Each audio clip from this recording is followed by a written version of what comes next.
Will you pray with me? This is the day the Lord has made. Come, let us rejoice and be glad in it. What characterizes understanding?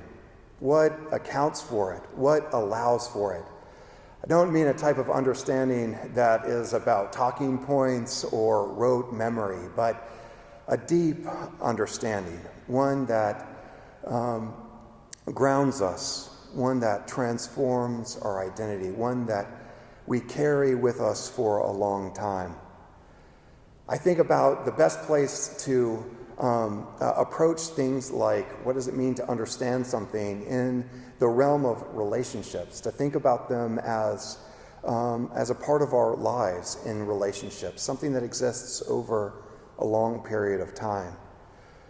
The longest relationships that I've had have been with my children. Some of the most ongoing and intimate relationships have been with them. And I would say that there have been lots of moments of understanding where there's just been these moments of insight and clarity where we feel like we truly see each other. But of course, just as many, if not more, moments of misunderstanding when it's like, who is this person? I don't know. One of the stories that we tell in our family, and I've changed the pronouns here a bit to protect the innocent, is a story of misunderstanding. Is when one of our children had just learned to walk, was just walking, just over a year old, we went to a sports exposition before the season started in the town that we lived in, Fayetteville, Arkansas. In Fayetteville, that's the home of the Razorbacks, the University of Arkansas, and Razorback culture runs deep there, to say the least. And we were walking down this large concourse of the stadium that seats like 90,000 people or some huge number. And we were walking down the concourse, and I was holding my child's hand to help steady them walking.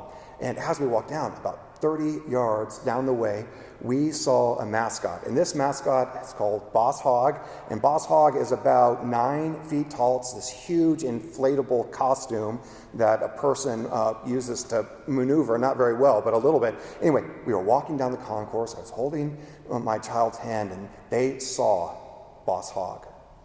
And immediately dropped my hand, turned around, and bolted in the other direction.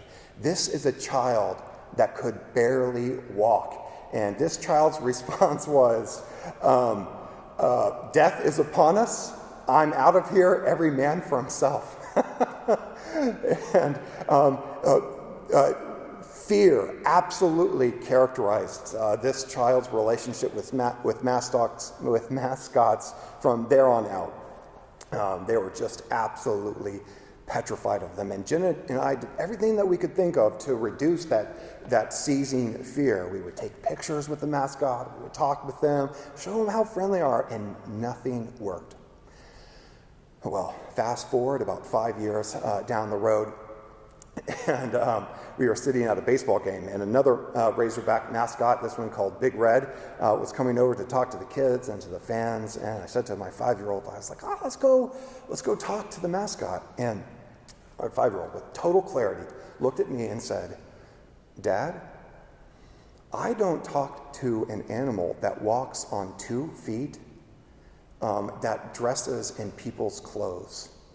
And I thought, it was like a movie moment. At the end of the movie, when the whole plot gets revealed, and I was thinking back after 5 years of experience with mascots, and it never occurred to me to tell my child that all a mascot is a big costume, that there is a person inside of it.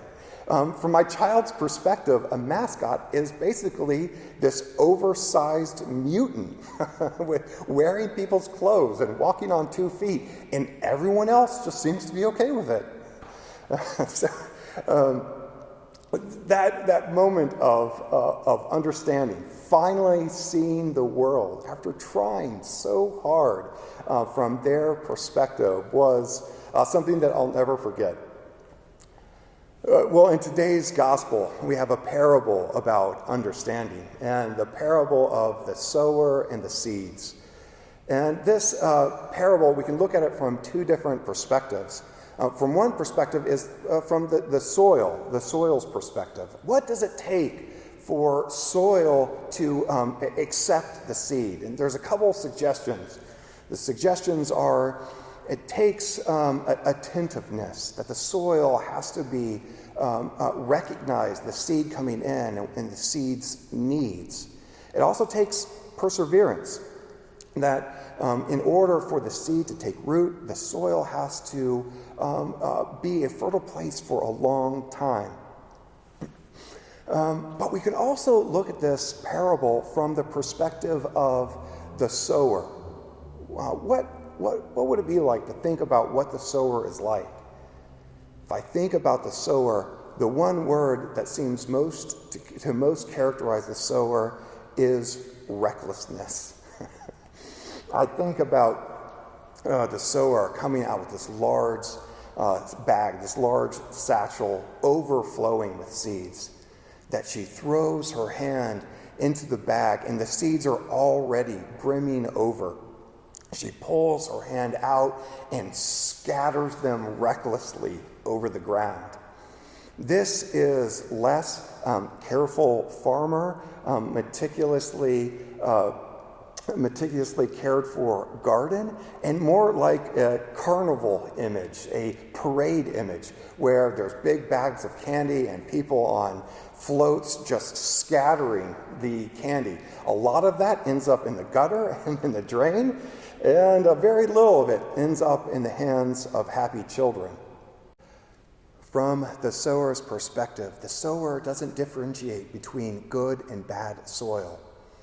The sower throws with reckless abandon. From the sower's perspective, the entire earth is good. The entire earth is worthy of these seeds. Good soil, bad soil, it doesn't matter. Because the sower's bag is endless with seeds, the sower can give with reckless abandon. And look at the results. A harvest of 30, 60, 100-fold. Now, it's hard to figure out exactly what those terms mean, but one account has it that a harvest of 30-fold would have meant that the entire village could eat and be fed from that harvest for a year. A harvest of 100-fold would mean almost an unimaginable number. It's a type of harvest that one retires from afterwards. So, from the sower's perspective, even this reckless process of sowing seed still produces an overabundance of gifts. We live in unprecedented time of upheaval. This parable coming to us asks us, what does it mean to have true understanding, an understanding that abides, an understanding that can transform us for new action? My relationship with my children is any example. It will take time. It will take creativity and imagination, a willingness to deconstruct so much of what I think that I know and see the world anew, see the world from their perspective. If God is our sower, this image from this parable tells us that the love and mercy and justice of God is endless. That God will scatter these seeds across the entire world with reckless abandon. And our responsibility, our role here is to be the fertile ground, to create the intentional space for that unexpected seed to land in us as people, as individuals, as a community, and to take root, to transform, to grow, that we can live these lives transformed from the power of God. This is our promise of hope. This is our image of God, a superabundance, a recklessness with love, a recklessness with forgiveness and mercy and justice. And so we walk in faith. Amen.